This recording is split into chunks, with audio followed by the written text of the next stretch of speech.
This is at Sky Harbor in Arizona, and interesting observation here.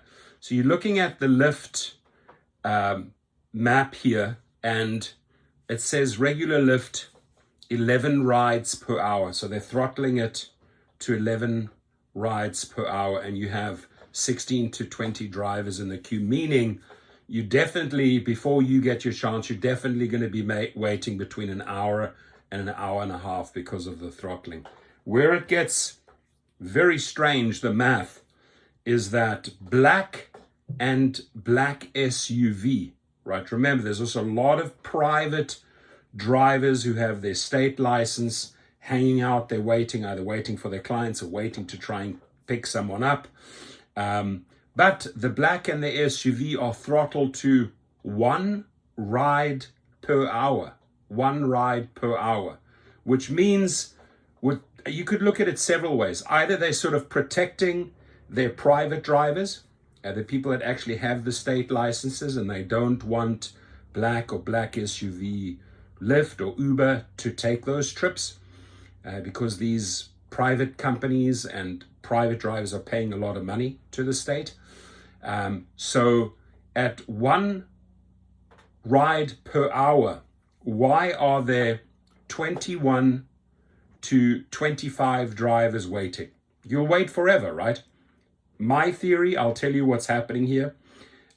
Same with black SUV, 1 ride per hour, 16 to 20 drivers. You'll be waiting forever, for hours and hours and hours. On extra comfort, you have 5 rides per hour and you have 6 to 10 drivers. So you pretty much will be guaranteed an extra comfort trip in the next hour, within an hour. You arrive in the queue, you should get one within an hour.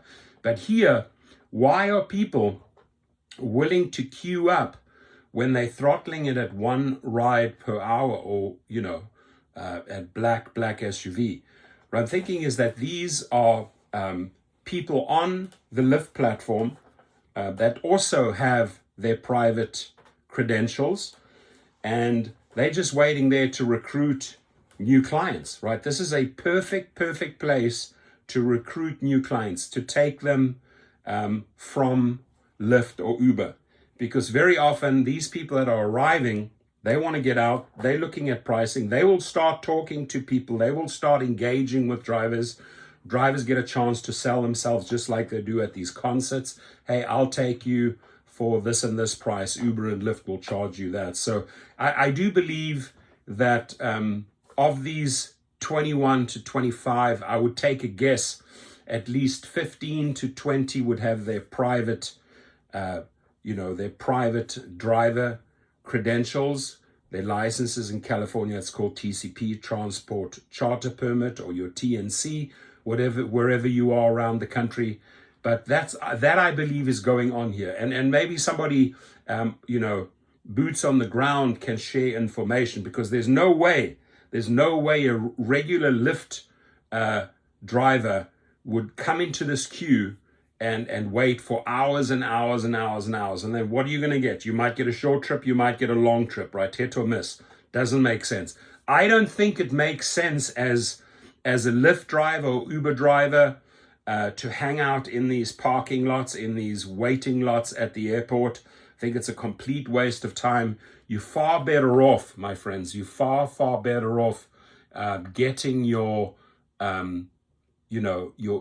private driver, your chauffeur license. I show you how to do that at gigrocket.com. There it is, right? Go and do your private chauffeur license and then learn how to recruit these type of riders or passengers at airports, restaurants, high-end hotels, etc., etc. Follow my formula, sold thousands and thousands of times. In fact, even, got 2 or 3 messages this morning from people. I'm just so happy that I made the switch to private driving, right? Why are you sacrificing 70 to 75% of your trip to Uber and Lyft? Why are you just handing it over to them? You know that they're taking it.